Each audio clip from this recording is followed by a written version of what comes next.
Assalamualaikum warahmatullahi wabarakatuh. Selamat siang. Yang saya hormati kepada Bapak Kepala Sekolah SMA Negeri 1 Sumber yang kebetulan hari ini tidak bisa hadir dan diwakili oleh Bapak Dinas Santosa sebagai Wakakurikulum. Selamat siang Bapak. Yang saya hormati kepada Bapak Pengajar Praktik Calon Guru Penggerak Angkatan 6 Kabupaten Rembang. Yang saya hormati Bapak Ibu Guru, rekan sejawat, peserta webinar pada siang hari ini. Pertama-tama marilah kita panjatkan puji syukur kehadirat Allah Subhanahu wa Ta'ala, bahwasanya pada siang hari ini kita bisa melaksanakan webinar pengimbasan modul 1.4 tentang budaya positif. Pertama-tama saya selaku pembawa acara akan membacakan susunan acara pada siang hari ini. Yang pertama, pembukaan. Kedua, menyanyikan lagu Indonesia Raya. 3, sambutan. 4, pemaparan materi pengimbasan. Yang kelima, sesi tanya jawab. Dan yang keenam, penutup. Demikian susunan acara pada siang hari ini. Adapun acara yang pertama adalah pembukaan. Sebelum acara kita mulai, marilah kita buka bersama-sama dengan bacaan basmalah bersama-sama. Bismillahirrahmanirrahim. Terima kasih. Menginjak acara yang kedua adalah menyanyikan lagu Indonesia Raya. Hadirin dimohon berdiri.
Hadirin dimohon duduk kembali.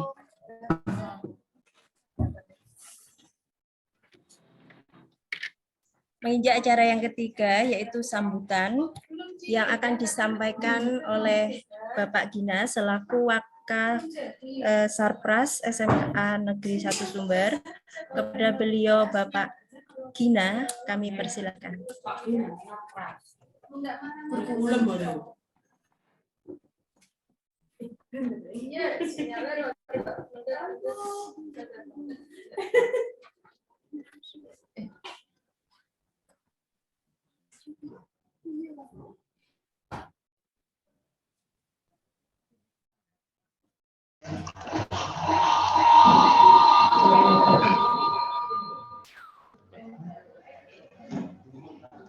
kasih.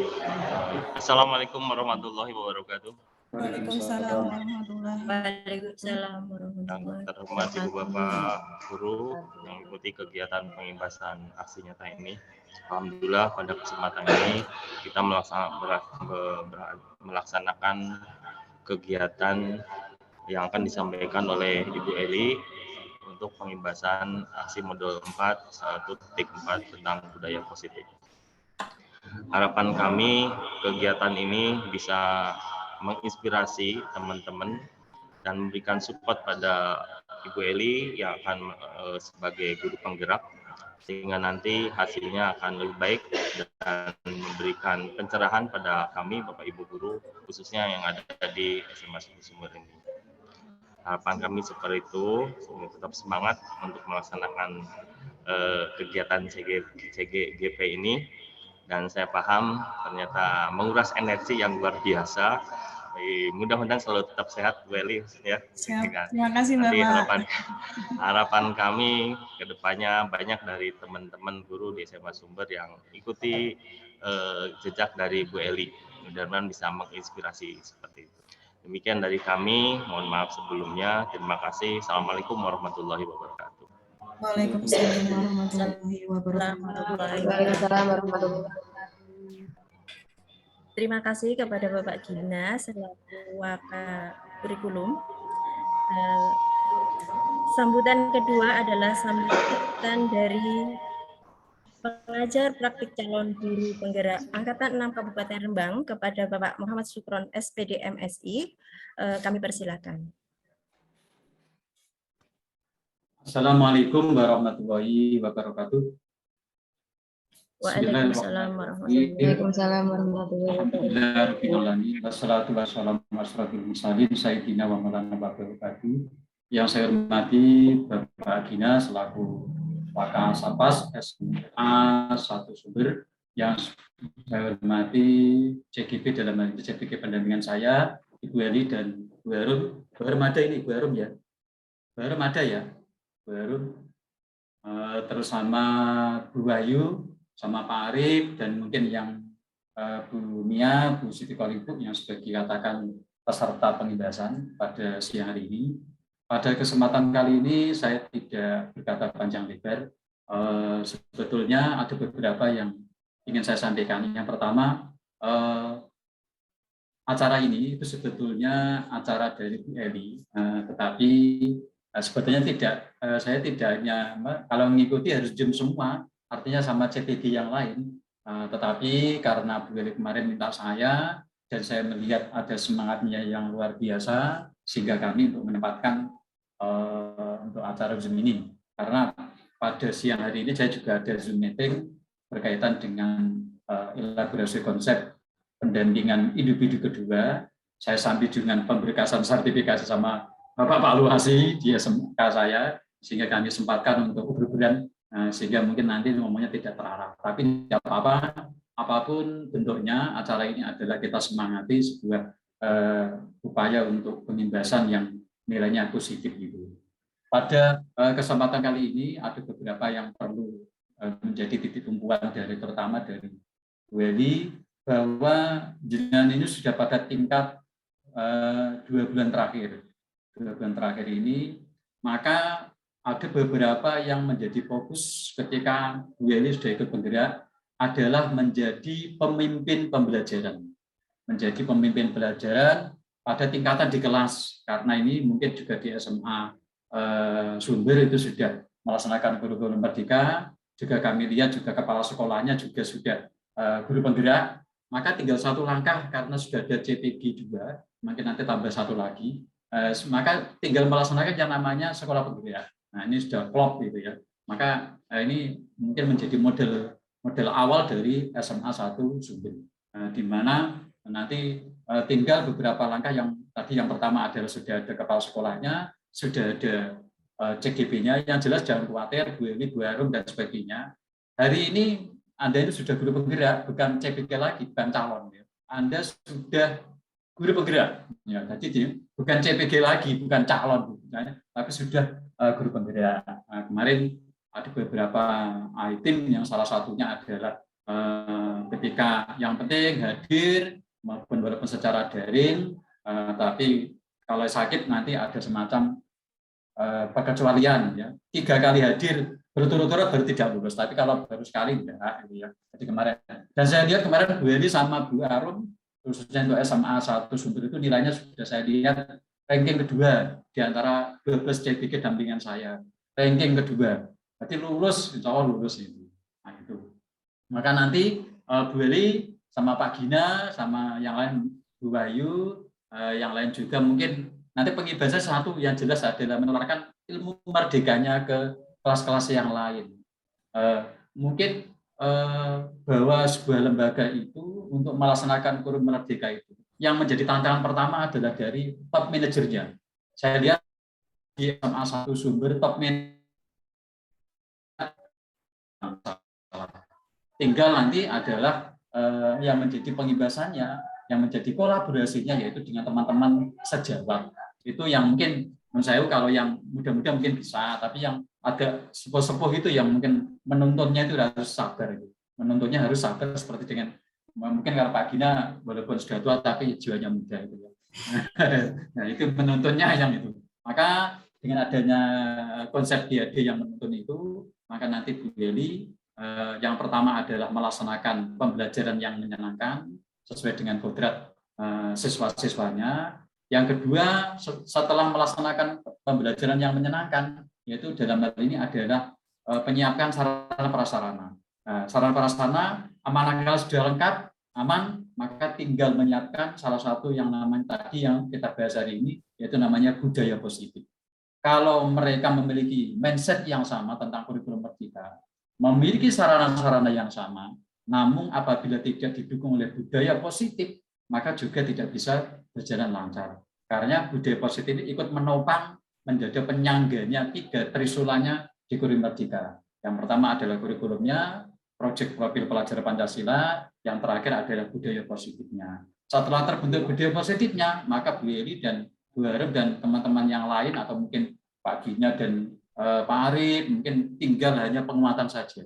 Ya, penguatan saja sehingga nanti kurikulum merdeka itu terlaksana dengan gampang dan semuanya bisa berkolaborasi, siswa juga bisa berkolaborasi, akhirnya juga orang tua juga bisa kolaborasi dan lingkungan juga ikut mendukung. Saya pikir itu dari saya, mohon maaf saya tidak bisa sampai terakhir karena ada beberapa Zoom yang kami juga untuk laksanakan untuk persiapan pendampingan kedua nanti. Untuk pendampingan kedua nanti itu lebih ke arahnya adalah pembentukan budaya praktisi ya. Nanti ini ya hampir sama, tetapi kalau ini kan berbicara tentang program sekolahan. Maka nanti menurut saya Pak Gina nanti Bu Eli dikasih bimbingan tentang visi misi SMA Sumber itu yang merdeka yang bagaimana. Nah, kalau sudah divisinya tinggal penyempurnaan aja. Nah, programnya apa? Visi misi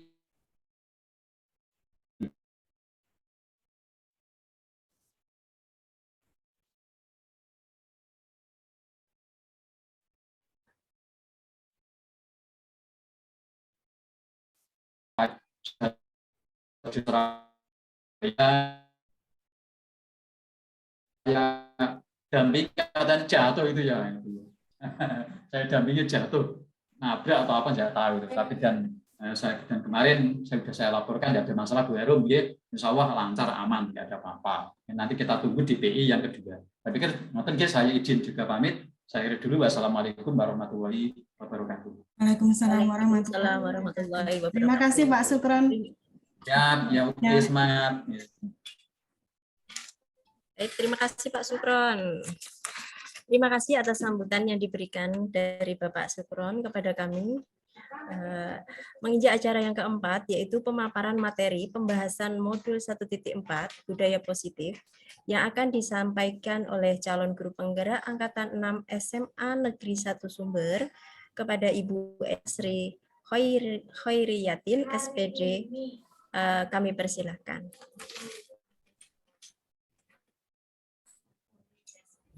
Mohon sewu Bapak Ibu, apakah sudah terlihat? Sudah. Lihat, Bu. Yeah. Bismillahirrahmanirrahim. Assalamualaikum warahmatullahi wabarakatuh. Waalaikumsalam warahmatullahi wabarakatuh. Saya ucapkan selamat datang pada webinar pengimbasan modul 1.4 tentang budaya positif bersama saya Eli Asri Khairiyatin SPD, calon guru penggerak Angkatan 6 Kabupaten Rembang, SMA Negeri 1 Sumber. Kepada Bapak Kepala Sekolah SMA Negeri 1 Sumber yang saya hormati, kepada Bapak Pengajar Praktek calon guru penggerak Angkatan 6 Kabupaten Rembang yang saya hormati, dan kepada Bapak Ibu guru semua peserta webinar yang berbahagia. Pertama-tama marilah kita panjatkan puja dan puji syukur kehadirat Allah Subhanahu wa taala yang telah memberikan rahmat serta hidayahnya sehingga kita bisa bersua kembali pada siang hari ini dalam keadaan sehat walafiat tanpa halangan suatu apapun. Dan tak lupa salawat serta salam senantiasa kita haturkan kehadirat junjungan kita Nabi Agung Muhammad SAW yang senantiasa kita nanti-nantikan syafaatnya di yaumil kiamah. Amin. Saya ucapkan banyak terima kasih kepada Bapak Ibu yang sudah berkenan hadir meluangkan waktunya untuk mengikuti kegiatan webinar pengimbasan modul 1.4 positif. Saya yakin di antara Bapak Ibu pasti sudah pernah ada yang mempelajari tentang budaya positif. Mungkin pengalamannya, ilmunya itu lebih dari apa yang sudah saya dapatkan di pendidikan calon guru penggerak ini. Tapi di sini saya tidak ada maksud untuk menggurui ataupun merasa bahwa ilmu saya itu lebih daripada panjenengan semua. Saya di sini berniat ingin mengajak Bapak Ibu semua untuk bisa saling sharing, berbagi ilmu, berbagi pengalaman untuk meningkatkan kompetensi kita sebagai seorang guru untuk pada kegiatan pembelajaran. Baik, untuk yang selanjutnya saya ucapkan selamat bergabung para guru hebat. Mari belajar bersama, berkolaborasi, saling mendukung demi mewujudkan disiplin positif di sekolahan kita tercinta. Nah, pada sesi pendidikan guru penggerak ini, saya sebenarnya sudah menyelesaikan modul 1, di mana modul 1 terdiri dari 4 submodul, yaitu modul 1.1 sampai modul 1.4. Pada pengimbasan kali ini memang saya akan menjelaskan tentang modul 1.4 tentang budaya positif, tapi saya ingin memberikan pengantar terlebih dahulu apa saja yang sudah saya pelajari pada modul 1 ini. Oke, yang pertama adalah modul 1.1 yaitu terkait dengan pemikiran Ki Hajar Dewantara. Seperti yang kita tahu, Ki Hajar Dewantara adalah salah satu pionir kemajuan pendidikan di Indonesia.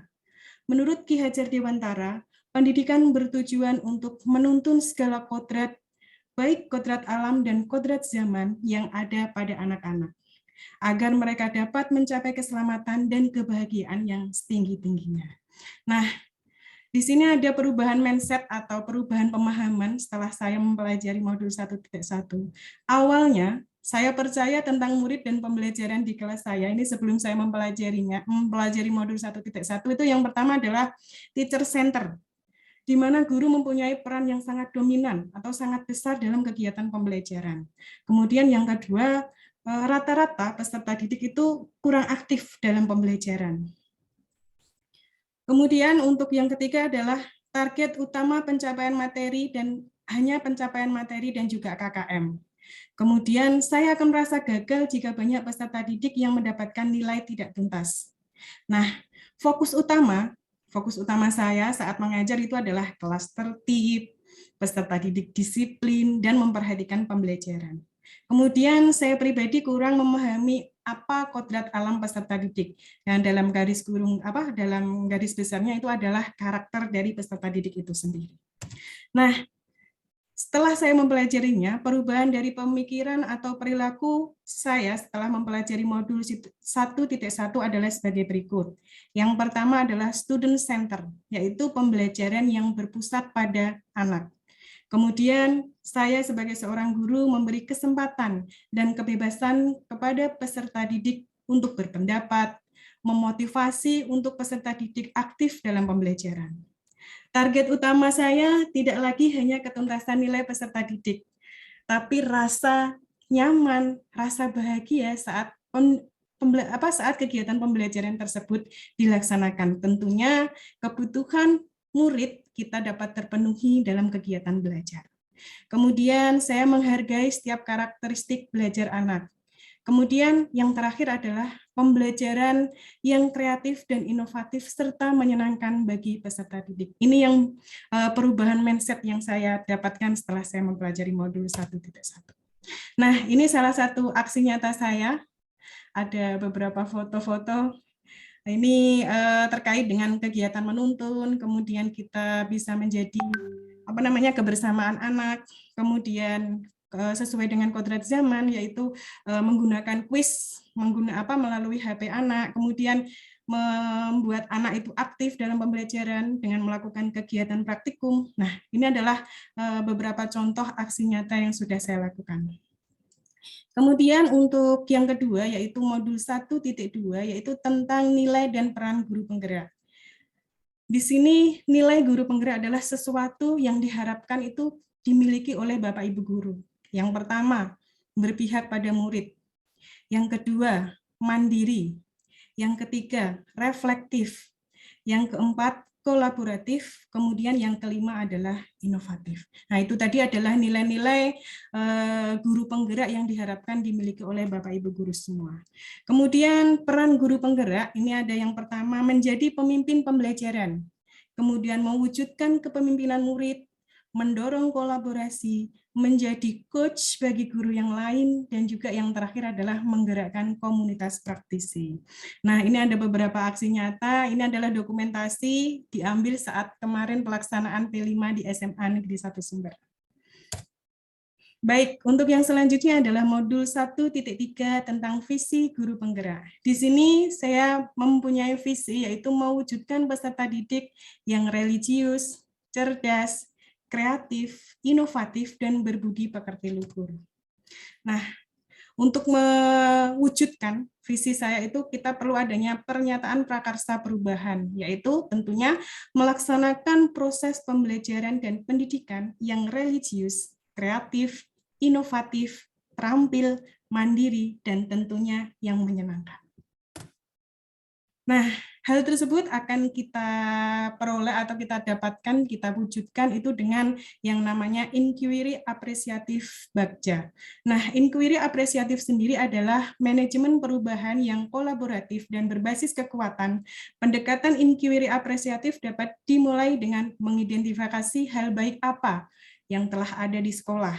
Kemudian mencari cara bagaimana hal tersebut dapat dipertahankan dan ditingkatkan, kemudian memunculkan strategi untuk mewujudkan perubahan ke arah yang lebih baik. Itu adalah inquiry apresiatif. Kemudian Bagja sendiri adalah akronim dari yang pertama membuat pertanyaan. Pertanyaan itu apa? Perubahan apa yang ingin kita lakukan? Kemudian ambil pelajaran. Pelajaran apa yang bisa kita ambil dari apa yang sudah ada dan apa yang ingin kita perbaiki untuk kedepannya, seperti itu. Kemudian gali mimpi. Gali mimpi di sini adalah kita sebagai seorang guru harus memiliki mimpi. Bagaimana harapan kita tentang siswa ke depannya, siswa kita itu cita-cita kita ingin seperti apa. Nah, itu adalah gali mimpi. Kemudian jabarkan rencana, tentunya ini adalah action nyatanya kita. Kemudian yang terakhir adalah atur eksekusi. Nah, kelima langkah utama Bagja diimplementasikan dalam proses inquiry apresiatif. Nah, demikian itu tadi sedikit pengantar dari modul 1 dari submodul 1.1 sampai 1.3. Nah, pada pokoknya di sini kita akan saya akan menyampaikan tentang modul 1.4 yaitu terkait dengan budaya positif.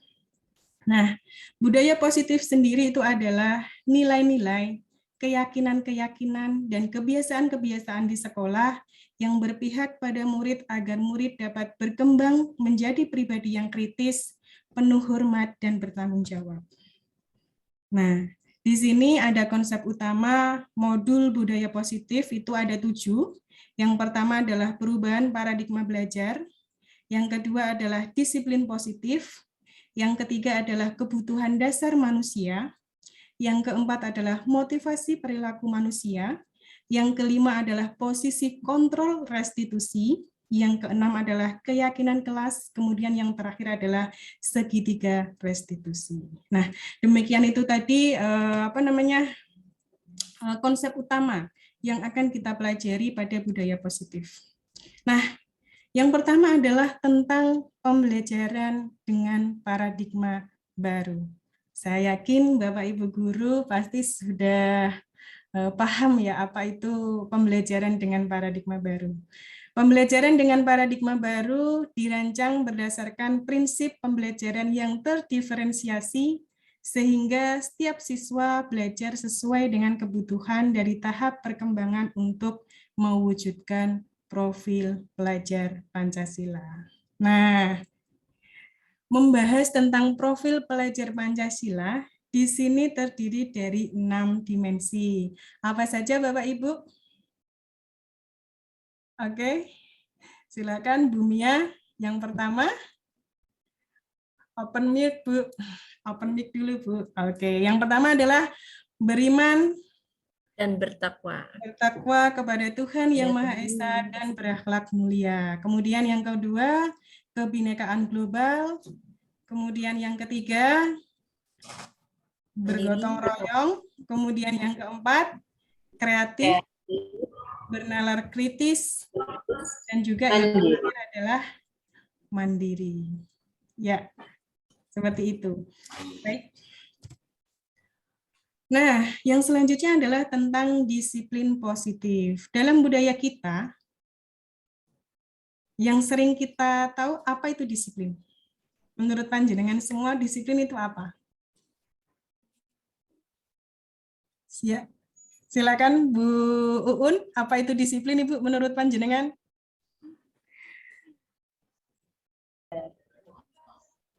Mematuhi semua peraturan. Iya, betul Ibu, betul sekali. Nah, secara garis besar mungkin pemahaman kita sebagai seorang guru, disiplin itu dikaitkan dengan, terima kasih Bu Uun, disiplin itu dikaitkan dengan peraturan.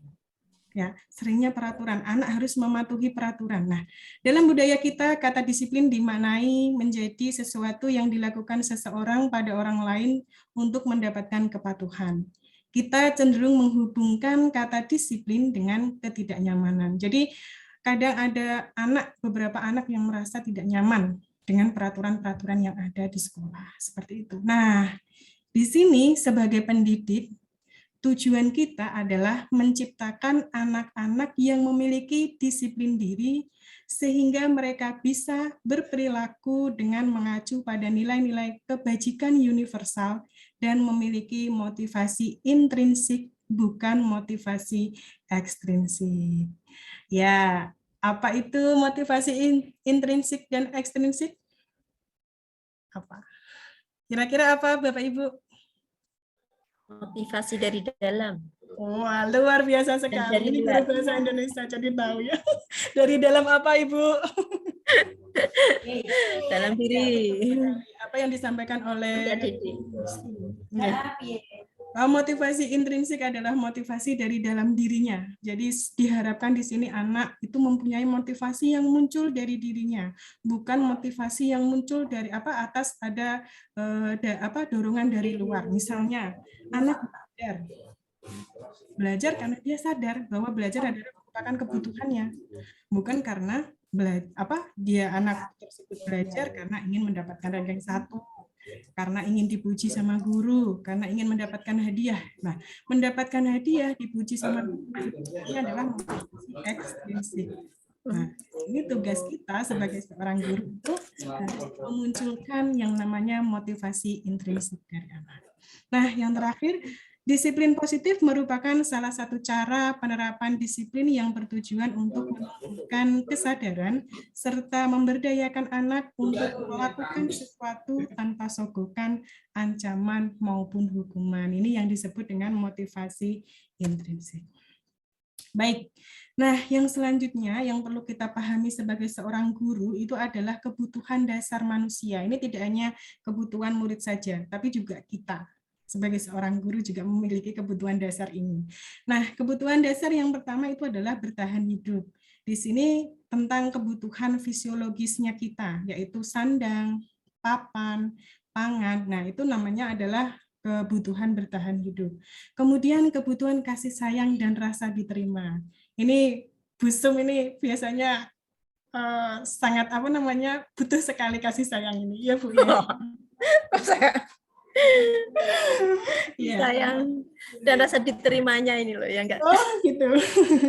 Oke. Nah, apakah di sekolahan Bapak Ibu sering melihat atau mengamati anak-anak yang sering cari perhatian, ya kan? Cari perhatian gurunya, cari perhatian temannya. Nah, itu kemungkinan di rumah anak tersebut itu kurang perhatian dari orang tuanya, kurang kasih sayang dari temannya, dari orang tuanya, sehingga dia mencari kasih sayang dan perasaan diterima itu di sekolah, seperti itu. Kemudian yang ketiga adalah kebutuhan dasar penguasaan. Ini biasanya dimiliki oleh anak-anak yang karakternya keras. Mereka ingin ingin disegani, ingin dianggap wow seperti itu. Nah, ini adalah kebutuhan dasar manusia yang berupa penguasaan. Kemudian yang keempat adalah kebebasan. Nah, apa kebutuhan dasar manusia tentang kebebasan ini? Anak tidak ingin terkekang, termasuk kita juga tidak suka ya kalau dikekang-kekang lah. Nah, ini adalah secara otomatis dari diri anak itu adalah kebutuhan dasar tentang kebebasan ini selalu muncul saat anak tersebut itu dikekang-kekang dengan aturan-aturan yang ada. Kemudian yang terakhir adalah kebutuhan tentang kesenangan.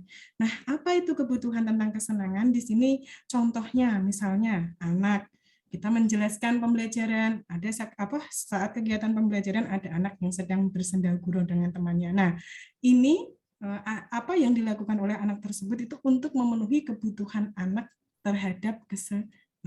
Mungkin anak tersebut itu merasa bosan saat pembelajarannya, sehingga dia mencari kesenangan dengan bercanda dengan temannya. Baik. Yang selanjutnya itu adalah motivasi perilaku manusia. Nah, kebutuhan dasar manusia itu tadi melatar belakangi atau menjadi dasar perilaku manusia. Kadang kalau kita, itu tadi saya sampaikan, anak bercanda dengan temannya. Karena apa? Karena ingin kebutuhan kesenangannya terpenuhi. Nah, ini itu kebutuhan tersebut akan mempengaruhi perilaku manusia. Motivasi merupakan dorongan yang timbul pada diri seseorang secara sadar atau tidak untuk melakukan sesuatu tindakan dengan tujuan tertentu. Nah, di sini tujuannya yang pertama mungkin menghindari ketidaknyamanan dan hukuman. Murid melakukan disiplin diri karena ia takut dihukum. Ini merupakan motivasi ekstrinsik. Rata-rata anak seperti ini ya. Rata-rata yang kita temui anak pasti seperti itu, takut karena hukuman. Kemudian yang kedua mendapatkan imbalan atau penghargaan dari orang lain. Murid melakukan disiplin diri karena ia ingin mendapatkan imbalan. Ini merupakan juga contoh dari motivasi ekstrinsik. Nah, yang kita harapkan itu adalah mereka menghargai nilai-nilai kebajikan diri sendiri, sehingga murid itu melakukan disiplin diri karena sadar akan nilai kebajikan dirinya.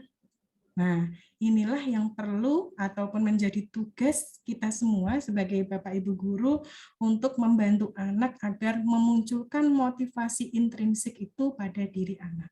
Seperti itu. Baik, yang selanjutnya adalah konsep disiplin dengan identitas gagal. Kenapa seperti itu? Biasanya ini dilakukan dengan ada yang pertama adalah hukuman. Mau mendisiplinkan anak dengan hukuman. Nah, di sini biasanya kalau hukuman itu menyakitkan bagi anak. Anak merasa tidak nyaman. Anak menjadi takut. Sifatnya memaksa. Nah, di sini juga akan menimbulkan anak tersebut atau murid tersebut itu bisa saja menyembunyikan kesalahan. Nah, ada juga yang menyebabkan murid tersebut menjadi rendah diri saat dia melakukan pelanggaran. Nah, konsep disiplin dengan identitas gagal yang kedua itu adalah dengan penghargaan. Ternyata saya itu baru tahu bahwa dengan memberikan penghargaan atau reward itu ternyata kurang baik. bisa dikatakan tidak seharusnya dilakukan oleh Bapak Ibu guru seperti itu. Karena dengan alasan yang pertama, reward tersebut itu tidak efektif. Maksudnya apa? Ini akan terjadi misalnya anak tersebut ingin belajar. Kita memberikan reward. Saya besok ulangan yang mendapatkan nilai bagus akan diberi hadiah seperti itu. Nah, semangat belajar, semangat untuk mendapatkan nilai bagus. Tapi lain hari, kalau kita misalnya tidak memberikan reward kepada siswa, siswa tersebut akan tidak ada motivasi, tidak ada semangat untuk belajar. Nah, ini kalau sistem penghargaan itu sangat tidak efektif. Kemudian merusak hubungan, adanya sifat iri yang muncul di antara sesama teman. Misalnya karena yang dapat hadiah itu anak itu saja, yang menyebabkan anak yang tidak pernah mendapatkan hadiah itu merasa iri hati. Karena kan kita tidak tahu bagaimana perasaan yang anak terhadap temannya seperti itu, dan kita tidak bisa mengontrolnya. Kemudian mematikan kreativitas. Karena apa? Target utama anak itu hanya pada penghargaan, reward yang akan kita berikan. Jadi dia udah selesai dapat reward, dapat hadiah, selesai. Mati di situ. Nah, ini menyebabkan kreativitas anak itu akan mati, tidak ada pengembangan diri seperti itu. Kemudian menghukum dengan sistem ranking. Nah, kenapa pada sistem pembelajaran yang sekarang itu pemberian ranking, pencantuman ranking itu dilarang ataupun tidak boleh? Karena di sini akan menjadi sumber rasa ketidakpercayaan diri bagi siswa yang mendapatkan ranking yang terendah. Nah, sebab dia merasa saya bodoh sendiri, saya merasa gagal. Nah, seperti itu. Ini adalah menghukum dengan sistem ranking. Kemudian yang terakhir adalah merampas hak menghargai diri sendiri. Dengan kita memberi penghargaan kepada murid, murid tersebut tidak peka terhadap dirinya, jadi dia tidak bisa menghargai dirinya sendiri. Baik, nah itu tadi konsep disiplin dengan identitas gagal, dan di sini adalah konsep disiplin dengan identitas berhasil. Biasanya dengan konsekuensi, yaitu penguatan jangka pendek. Misalnya ada anak yang tidak mengerjakan PR. Kamu tidak mengerjakan PR, konsekuensinya apa? Oh ya, nah seperti itu. Tapi itu harus diingatkan terus-menerus. Nah, ini perlu monitoring berkelanjutan. Karena apa? Biasanya anak tersebut akan melakukannya secara berulang. Seperti itu. Kemudian stimulus respon. Ya udah, kita memberikan stimulus. Kamu tidak mengerjakan PR ya? Responnya, ya Bu, saya akan mengerjakan konsekuensinya, mungkin menulis rangkap 10. Nah, seperti itu, hanya stimulus respon saja. Kemudian murid menghormati peraturan. Ya, anak tahu menghormati sekali tentang peraturan yang ada. Kemudian anak itu akan kehilangan waktu untuk merenungi kesalahan. Karena konsekuensinya itu sudah ditetapkan, sudah ditentukan, sehingga itu anak itu tidak ada diberi kesempatan waktu untuk merenungi kesalahannya, terus bagaimana memperbaikinya, itu tidak diberi kesempatan.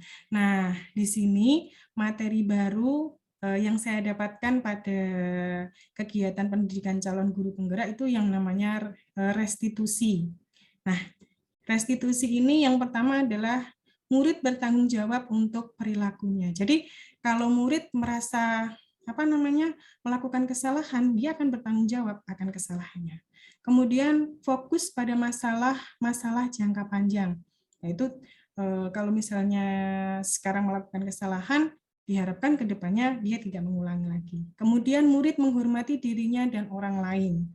Yang selanjutnya adalah teori kontrol, dirinya memegang kontrol. Nah, di sini maksud dari teori kontrol itu adalah apapun yang dilakukan anak, itu kembali ke anaknya sendiri. Mau anak tersebut itu menjadi baik atau menjadi buruk, itu semuanya adalah tergantung dari dirinya sendiri. Nah, ini namanya adalah teori kontrol. Kemudian, murid bersemangat untuk memperbaiki kesalahannya. Karena kita memberikan kesempatan untuk anak tersebut merenungi kesalahannya, anak itu menjadi bersemangat untuk memperbaiki kesalahan. Baik. Yang selanjutnya itu adalah terkait dengan konsep disiplin pendekatan restitusi, yaitu merupakan sebuah cara menanamkan disiplin positif pada murid. Nah, di sini yang dinamakan dengan pendekatan restitusi. Restitusi adalah proses menciptakan kondisi bagi murid untuk memperbaiki kesalahan mereka sehingga mereka bisa kembali pada kelompok mereka dengan karakter yang lebih kuat.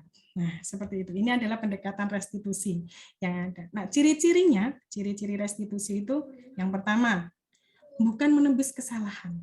Kayak konsekuensi ya. Kayak konsekuensi tadi kan melebus kesalahan, melakukan kesalahan konsekuensinya ini. Nah, ini bukan seperti itu. Bukan menebus kesalahan, namun belajar dari kesalahan. Dia bisa memahami, oh iya, saya melakukan kesalahan ya. Bagaimana cara saya memperbaikinya ke depannya? Bagaimana agar saya tidak melakukan kesalahan lagi? Nah, ini itu adalah belajar dari kesalahan. Kemudian yang kedua adalah tawaran, bukan paksaan. Apa yang ingin kamu lakukan untuk memperbaiki? Nah, itu adalah merupakan ciri-ciri restitusi. Jadi tidak ditentukan, kerjakan 10 kali, kerjakan 15 kali, tidak, tapi ditawarkan. Apa yang ingin kamu lakukan untuk memperbaiki kesalahan tersebut? Nah, selanjutnya itu adalah menuntun untuk melihat ke dalam dirinya. Ke dalam dirinya, dia harus menyadari, oh, kesalahan ini kenapa bisa seperti ini? Bagaimana cara saya memperbaikinya? Nah, seperti itu. Kemudian mencari kebutuhan dasar yang mendasari tindakan. Mungkin anak tersebut tidak mengerjakan PR karena dia merasa bosan. Dia merasa terkekang. Mungkin ini dari kesenangan dan juga kebebasan. Seperti itu. Kemudian fokus kita adalah pada karakter, bukan tindakan. Nah, di sini tadi kaitannya dengan motivasi intrinsik tadi. Kemudian menguatkan dan fokus pada solusi. Jadi kita tidak memberikan solusi, tapi kita menuntun anak untuk menentukan solusinya atas kesalahan yang telah dibuat. Nah, seperti itu. Nah, selanjutnya ini contoh nyatanya dalam kehidupan sehari-hari mungkin bisa menjadi referensi untuk panjenengan semua. Contoh kasus, ini siswa sering tidak mengerjakan PR. Kalau hukuman, ini biasanya kita, Busung apa juga sama? Suka melakukan hukuman, Busung? Bagaimana? Masih di mute, Bu. Merasa terhukum. Oh, merasa terhukum. Ini malah gurunya yang merasa terhukum ya, bukan memberi hukuman. Tersiksa. Tersiksa, ya. Jangan tersiksa, Bu, dinikmati saja. Guru menghukum siswa tersebut hormat bendera selama 10 menit. Ini adalah kegiatan menghukum yang dilakukan guru terhadap siswa yang sering tidak mengerjakan PR. Kemudian guru marah dan murid menjadi takut. Nah, ini ada guru-guru yang seperti itu, yang ditakuti oleh murid. Kemudian kalau konsekuensi, ini adalah guru memberikan konsekuensi untuk mengerjakan PR-nya saat istirahat atau dikerjakan sebanyak 3 kali lipat. Nah, ini adalah konsep konsekuensi, yaitu ada anak melakukan kesalahan, ada konsekuensinya atau sesuatu yang harus dilakukan anak. Nah, di sini guru tegas dan siswa menghormati peraturan tersebut. Nah, di sini materi baru yaitu terkait tentang restitusi, yaitu guru menanyakan keyakinan kelas atau dirinya dan membantu siswa menyelesaikan masalah. Nah, ini tadi loh pentingnya kita membantu siswa untuk memahami kesalahannya, untuk merenungi kesalahannya, untuk mencari solusi dan bagaimana tindakan ke depannya. Nah, di sini guru terbuka terhadap siswa dan juga siswa menghormati dirinya dan juga orang lain. Baik. Nah, ini kira-kira kita berada di posisi kontrol restitusi yang mana? Silakan Bu Sung, memilih yang mana? Lebih ke pembuat rasa bersalah kayaknya. Oh, gitu ya. Biar anaknya itu merasa bersalah gitu ya, Bu ya. Oke. Nah, di sini ada 5 posisi kontrol restitusi. Yang pertama adalah penghukum, kemudian yang kedua adalah pembuat rasa bersalah, kemudian yang ketiga adalah teman, kemudian yang keempat adalah pemantau, kemudian yang kelima adalah manajer. Nah, diharapkan kita, Bapak Ibu guru itu harus bisa menempatkan diri sebagai posisi kontrol restitusi sebagai manajer. Apa itu manajer? Nah, nanti kita pelajari satu-satu ya, Bu ya. Baik, di sini adalah contoh penerapan 5 posisi kontrol. Ada sebuah kasus siswa tidak memakai sepatu dengan warna yang telah ditentukan oleh sekolah. Menghukum. patuhi aturan sekolah atau copot sepatu kamu. Nah, ini biasanya penghukum. Galak dengan wajah galaknya. Kemudian pembuat rasa bersalah. Ini Ibu Sum ini, pembuat rasa bersalah. Berapa kali Ibu memberitahu kamu jangan melakukan kesalahan. Bu guru kecewa sama kamu. Kamu tidak pernah berubah. Nah, biasanya Bu Sum ini seperti ini. Biasa guru bahasa Indonesia soalnya. Nah, sebagai seorang teman itu adalah ayolah yang tertib. Buat guru merasa bangga. Kali ini tidak apa-apa, tapi besok jangan diulangi lagi ya. Nah, ini ketika seorang guru memposisikan sebagai teman. Kemudian sebagai pemantau, itu adalah kamu sudah melanggar. Apa aturan dan konsekuensinya? Nah, biasanya anak langsung seperti itu. Anak tahu apa yang dilanggar, kemudian apa konsekuensinya, biasanya anak sudah tahu.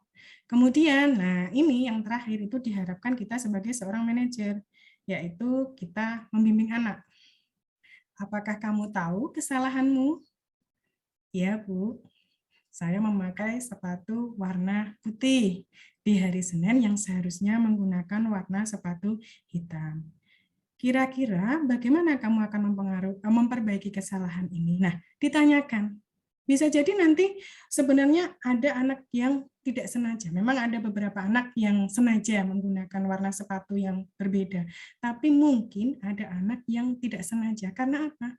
Bisa jadi sepatu yang warna hitam itu brodol ataupun jebot ataupun rusak seperti itu ya. Nah, dia terpaksa menggunakan sepatu putih. Kalau kita tidak melakukan komunikasi terlebih dahulu kepada siswa, kita tidak akan pernah tahu apa sebenarnya yang menjadi alasan anak tersebut menggunakan sepatu yang tidak sesuai dengan aturan sekolah. Seperti itu ya. Baik. Nah, setelah tadi kita belajar tentang yang namanya posisi kontrol, restitusi, kita akan selanjutnya mempelajari tentang keyakinan kelas. Mengapa keyakinan kelas? Mengapa tidak peraturan kelas saja? Nah, di sini ada dua kasus. Mengapa kita memiliki peraturan tentang penggunaan helm pada saat mengendarai kendaraan bermotor? Kenapa Bapak Ibu kira-kira? Mengapa kita memiliki peraturan tentang penggunaan helm pada saat mengendarai kendaraan bermotor? Kira-kira kenapa Bapak Ibu? Halo? Bapak Ibu? Kenapa? Ya. Untuk keamanan dan kesehatan, Bu. Iya, betul. Terima kasih Bu Dewi Ambar. Ya, mengapa kita memiliki peraturan tentang penggunaan helm pada saat mengendarai kendaraan bermotor? Tentunya kita punya harapannya itu adalah keselamatan dan juga keamanan kita. Nah, kemudian yang kedua, mengapa kita memiliki peraturan tentang penggunaan masker dan mencuci tangan setiap saat pada saat pandemi COVID. Nah, ini tentunya terkait dengan kesehatan kita. Nah, keselamatan, keamanan, dan kesehatan inilah yang merupakan contoh dari keyakinan. Nah, kalau kita bisa menanamkan keyakinan kepada semua orang, bahkan contohnya anak dulu ya, kalau kita bisa menanamkan keyakinan bahwa kalau kamu mau selamat, kamu mau aman, ya kenakan helm, maka peraturan tidak perlu diterapkan, karena mereka sudah sadar, oh iya, kalau saya mau selamat, kalau saya mau sehat, ya saya mengenakan helm. Kalau saya mau sehat, ya berarti saya menggunakan masker, mencuci tangan. Nah, seperti itu. Nah, ini adalah hal yang diwajibkan ya, diharuskan oleh Bapak Ibu guru untuk bisa menanamkan keyakinan tersebut kepada siswa. Nah, kegiatan pembuatan keyakinan kelas. Di sini guru bersama siswa membuat keyakinan kelas. Ini adalah salah satu kegiatan saya membuat keyakinan kelas, yaitu pertama berdiskusi tentang peraturan. Nah, kita diskusi dengan anak tentang peraturan-peraturan apa saja yang kita merumuskan lah intinya, merumuskan kayak DPR saja merumuskan undang-undang. Kemudian yang kedua adalah merumuskan peraturan tersebut menjadi keyakinan. Nah, ini anak karena sudah ada aturan-aturan yang sudah kita tentukan tadi, diskusikan. Nah, ini anak yang memilih kira-kira peraturan apa yang akan mereka jadikan menjadi suatu keyakinan. Nah, kalau sudah di sini Sudah disepakati, sudah didapatkan keyakinan kelas, maka kegiatannya adalah menempelkan keyakinan kelas di depan kelas. Tujuannya apa? Untuk selalu menjadi pengingat kepada siswa-siswa agar mereka ingat tentang keyakinan kelas yang telah disepakati. Seperti itu. Ini adalah salah satu aksi nyata saya pada kegiatan modul 1.4. Oke, bagaimana pembentukan keyakinan kelas? Yang pertama, keyakinan kelas itu harus lebih abstrak daripada peraturan. Lebih universal sifatnya, lebih umum. Kemudian sedikit saja agar mudah diingat, jangan banyak-banyak, nanti lupa. Biasanya anak kan seperti itu. Kemudian merupakan pernyataan universal, ini yang bersifat umum, seperti itu tadi. Misalnya, ini contoh ya. Kita harus bicara sopan terhadap guru, kita harus menunduk saat berjalan di depan guru. Nah, itu kan lebih ke khusus. Tapi kalau keyakinan kelas itu lebih ke umum, yaitu adalah menghormati guru. Kita tidak boleh bicara kasar, kita menunduk, kita hormat. Nah, itu adalah kata keyakinan kelasnya itu universalnya adalah menghormati guru atau menghormati orang lain dan dirinya sendiri. Seperti itu sebagai contoh. Kemudian sesuai dengan kondisi kelas dan sekolah agar mudah diterapkan. Jangan dibuat-buat mengikuti sekolahan lain, karena itu nanti akan gagal akhirnya. Kemudian dibuat dalam bentuk positif dan melibatkan semua warga kelas, sekolah, atau sekolah dilibatkan saat membuatnya. Nah, ini adalah cara bagaimana kita membentuk keyakinan kelas. Nah, di sini yang terakhir kita akan belajar tentang yang namanya segitiga restitusi. Nah, di segitiga restitusi ini tujuannya itu adalah untuk bagaimana kita bersikap saat anak tersebut itu melakukan kesalahan. Seperti itu. Nah, yang pertama yang perlu kita lakukan itu adalah menstabilkan identitas.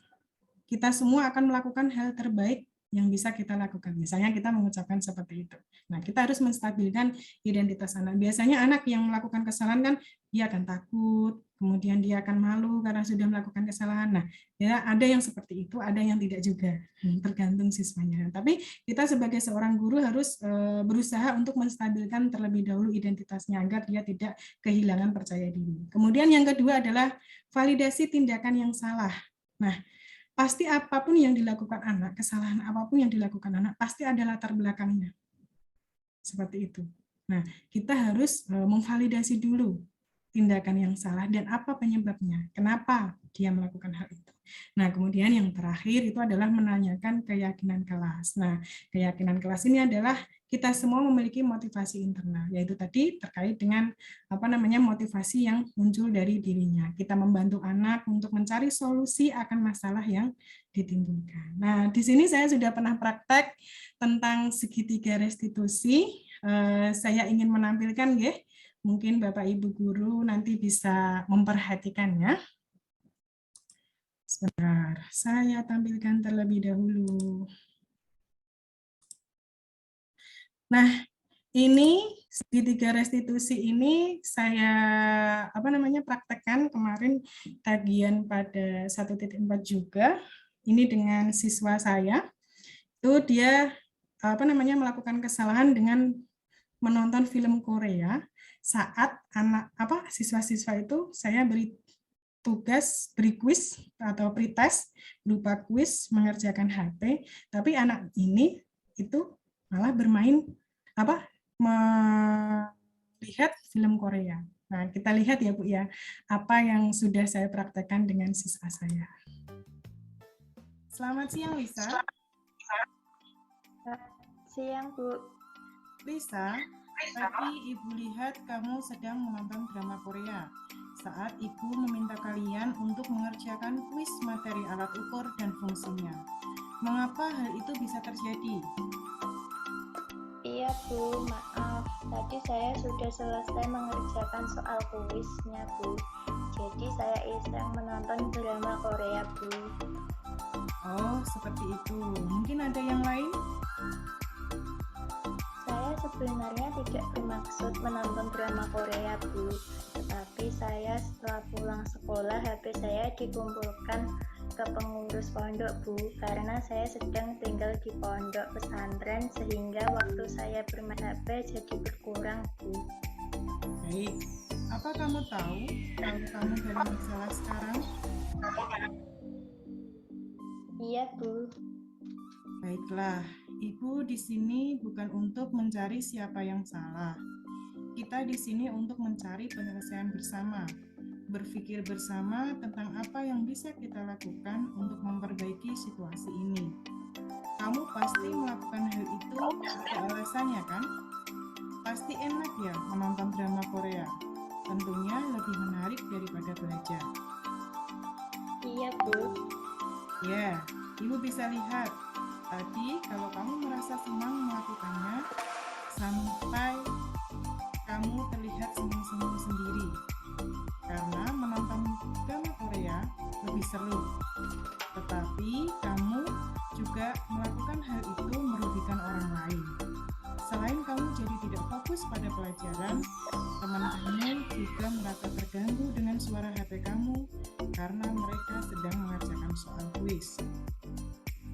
Iya, Bu.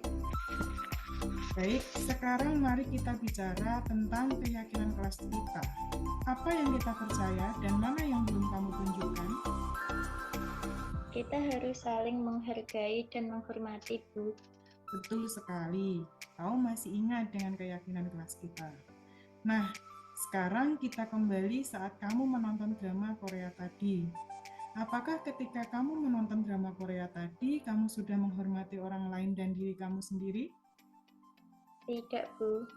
Ya, tapi kamu mendapatkan rasa senang. Menurut Ibu, ada cara lain untuk mendapatkan rasa senang tanpa merugikan orang lain. Bagaimana menurut kamu? Iya, Bu. Nah, sekarang mari kita selalu mengindahkan keyakinan kelas kita. Apakah kamu tahu apa yang harus kamu lakukan untuk memperbaikinya? Iya, Bu. Saya minta maaf ya, Bu, karena saya telah menonton drama Korea saat pelajaran fisika. Saya berjanji tidak akan mengulanginya lagi, dan saya juga akan meminta maaf dengan teman sekelas setelah mengganggu kegiatan belajar mengajar. Baiklah, permohonan maaf kamu saya terima. Sekarang silahkan kembali ke kelas untuk mengikuti pelajaran selanjutnya. Dan lakukan apa yang kamu sampaikan tadi. Baik, Bu. Terima kasih dan sekali lagi saya mohon maaf atas kesalahan saya. Saya kembali ke kelas dulu, Bu. Ya, sama-sama. Semoga kamu menjadi orang hebat di kemudian hari.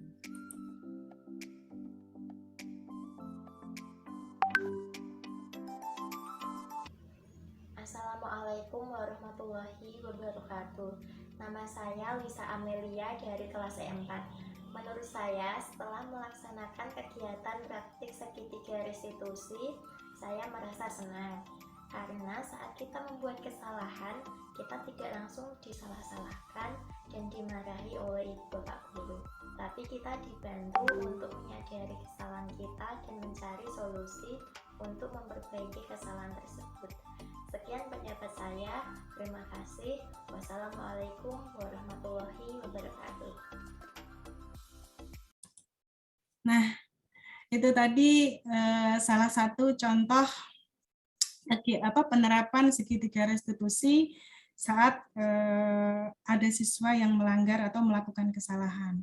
Ternyata setelah saya tanya kenapa kok melakukan hal tersebut, Lisa tersebut mengatakan bahwa dia waktunya itu berkurang. Karena kenapa kok bisa berkurang? Karena dia itu tinggal di pondok, sehingga waktunya saat sore hari dia sudah sampai di pondok itu HP-nya harus dikumpulkan ke pengurus pondok seperti itu. Jadi waktu bermain HP-nya itu berkurang. Ternyata alasan anaknya itu seperti itu, sehingga dia menonton film Korea setelah dia selesai mengerjakan soal kuis.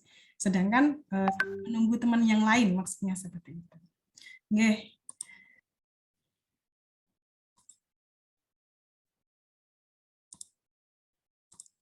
Nah, itu tadi sedikit contoh tentang penerapan segitiga restitusi. Untuk yang selanjutnya,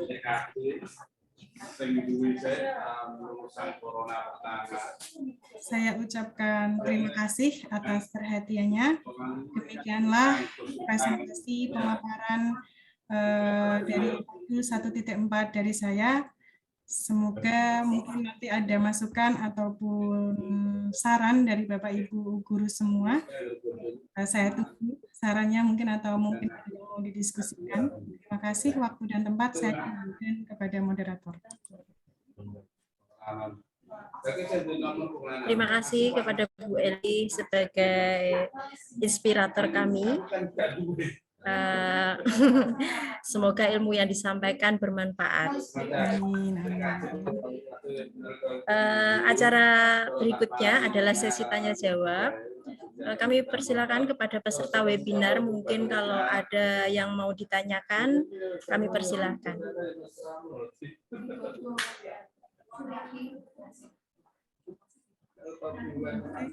Bu Uun itu Bu mau apa? Mau natur Rufakoh, kelihatannya resen Bu Mia.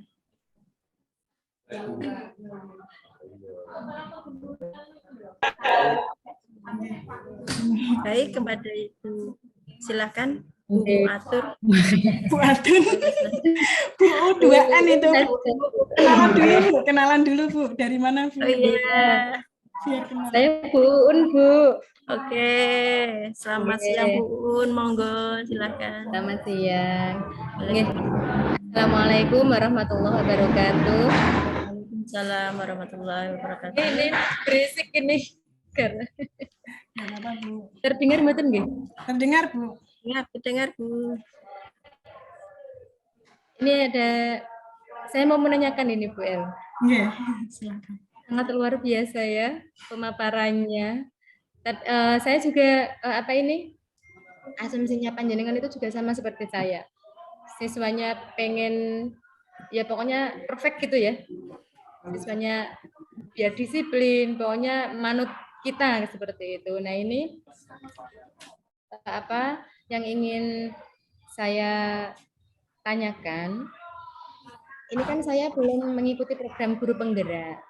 Nah, kira-kira ini harus memulai dari mana nggih dalam penerapan budaya positif pada pembelajaran yang nanti akan saya lakukan. Mungkin seperti itu Bu Eli, karena Bu Eli itu memang super sekali beliau itu.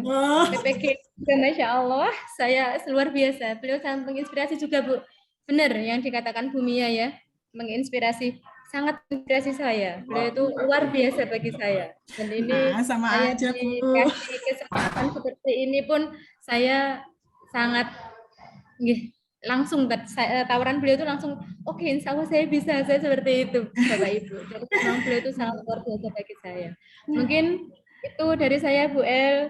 Mohon pencerahannya karena saya juga masih di atas awan nih.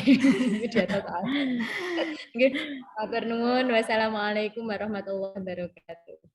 Waalaikumsalam warahmatullahi wabarakatuh. Terima kasih Bu Un atas pertanyaannya. Monggo Ibu Eli sebagai pembawa materi, kami persilahkan untuk menjawab kegalauan Bu Un. Bu Un sama seperti saya belum ikut guru penggerak Bu. Saya masih meraba-raba apa sih guru penggerak gitu kan. Yang penting selalu bergerak Bu. Selalu bergerak. Yang penting selalu bergerak Bu. Selalu bergerak. Monggo Bu Eli, kami persilakan. Terima kasih. Terima kasih Bu Un, pertanyaannya sangat luar biasa sekali. Jenengan ini terlalu berlebihan kalau sama saya. Jenengan juga sangat menginspirasi saya selama kegiatan PPG kemarin. Luar biasa sekali, memiliki momongan tapi juga bisa masih strong untuk mengikuti kegiatan PPG kemarin. Baik, tadi Bu Un menanyakan bahwa mungkin bagaimana ya caranya untuk memulai penerapan budaya positif bagi teman-teman yang mungkin belum mengikuti kegiatan guru penggerak. Sebenarnya gini Bu, saya juga sama sih, masih tahap belajar. Di sini saya berusaha untuk memahami apa materi yang saya dapatkan dan berusaha untuk menerapkannya dalam kegiatan pembelajaran, biarpun belum sempurna. Nah, kalau ditanya bagaimana kita memulainya, sebenarnya ini hal budaya positif ini tidak hanya ditujukan kepada kita para calon guru penggerak ataupun guru penggerak, tapi juga Bapak Ibu guru semua. Dimulai dari mana? Tentunya bisa dimulai dari diri kita sendiri. Dalam konteks kecil, yaitu tentang kegiatan pembelajaran kita. Nah, seperti tadi yang saya sampaikan, yang saya dapatkan ataupun saya pelajari, kita harus terlebih dahulu menyusun keyakinan kelas. Seperti itu. Nah, itu dulu yang akan menjadi dasar kita untuk menanamkan atau menumbuhkan motivasi intrinsik terhadap siswa. Seperti itu, Bu. Kita lebih menggugah dari segi perasaan ataupun karakter siswa agar bisa terbentuk dari dalam dirinya sendiri. Kemudian kita juga berusaha mempraktekkan yang namanya segitiga restitusi dalam menanggapi atau menghadapi masalah yang terjadi pada siswa. Itu tadi, kita tidak boleh langsung menjudgment kesalahan anak, terus menghukum anak. Itu untuk sebagai guru penggerak itu kita dilarang sebenarnya. Seperti itu, Ibu. Jadi dimulai dari diri kita, kemudian di dalam pembelajaran kita, kemudian kalau sudah itu kita bisa berkomunikasi dengan rekan sejawat untuk mendukung apa yang sudah kita lakukan. Seperti itu. Mengajak bersama bareng-bareng untuk menerapkan budaya positif tersebut, sehingga harapannya budaya positif tersebut bisa terwujud dalam satu sekolahan. Kalau dimulai dari diri kita, mengajak teman yang lain, awalnya 1 jadi 2, temannya mengajak teman yang lain, awalnya 1 jadi 3. Nah, akhirnya akan menjadi suatu kumpulan-kumpulan budaya positif yang secara otomatis itu akan muncul di sekolahan kita. Itu, Ibu, yang bisa saya sampaikan. Mungkin belum terlalu pas untuk panjenengan, mungkin untuk Bapak Ibu guru yang lain juga bisa memberikan tambahan. Seperti itu, Ibu Un. Terima kasih. Terima kasih, Bu El. Terima kasih, Bu Eli, pencerahannya. Mungkin ada peserta yang lain yang mau bertanya kembali. Ya, silakan Bu Dewi Ambar, monggo. Mana ini Bu Dewi Ambar? Oh, Bu, open Ya, kamera Ibu. dong, Bu. Saya kangen sama jenengan. Iya, saya masih di kelas.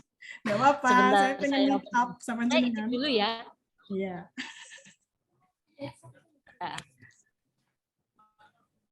Kelihatan, Bu. Aduh, ini kok bikin Cantik apa pakai sekali. itu? Sebentar, saya nonaktifkan. Nih, ketemu reuninan ini. Nah, oke. Ya.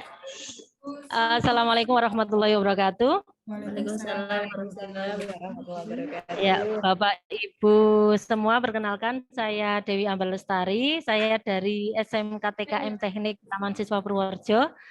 Saya rekan PPG dari Bu Maunatul. Bener kan Ibu namanya? Betul, Bun.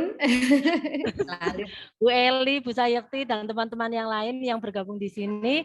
Dan saya juga sama seperti Bu Eli, saat ini sedang mengikuti CGP Angkatan 6.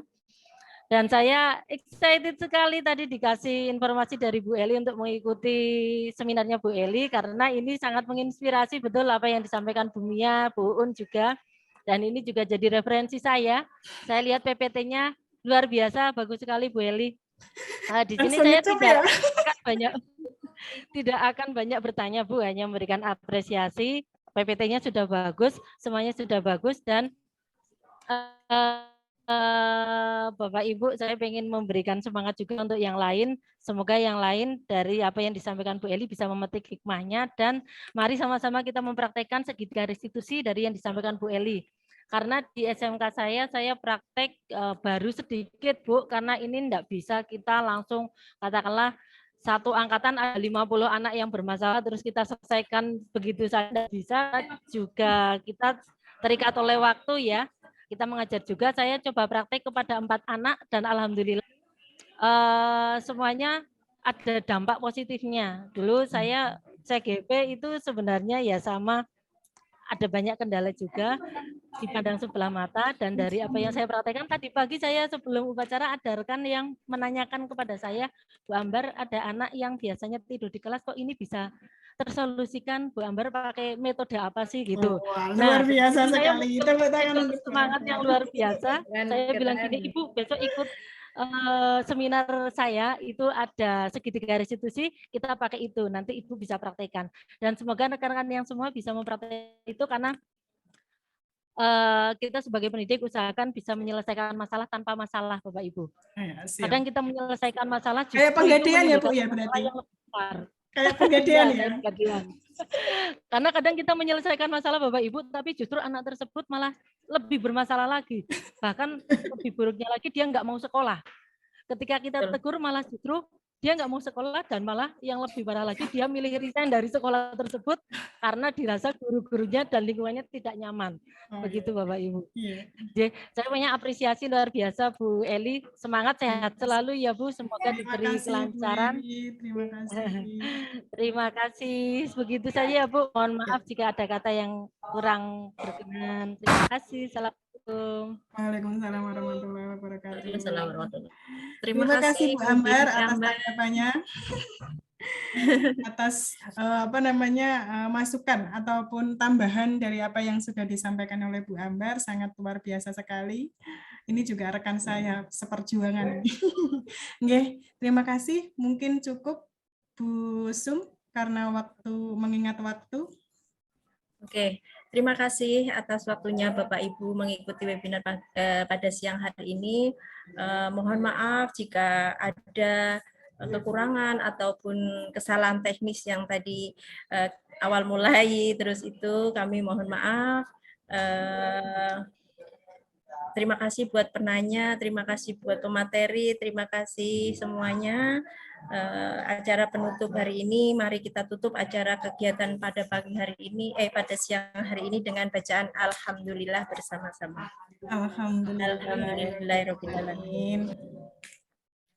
Demikian serangkaian acara webinar pembahasan modul 1.4 tentang budaya positif. Semoga apa yang telah disampaikan oleh pemateri bisa membawa manfaat bagi kita semua.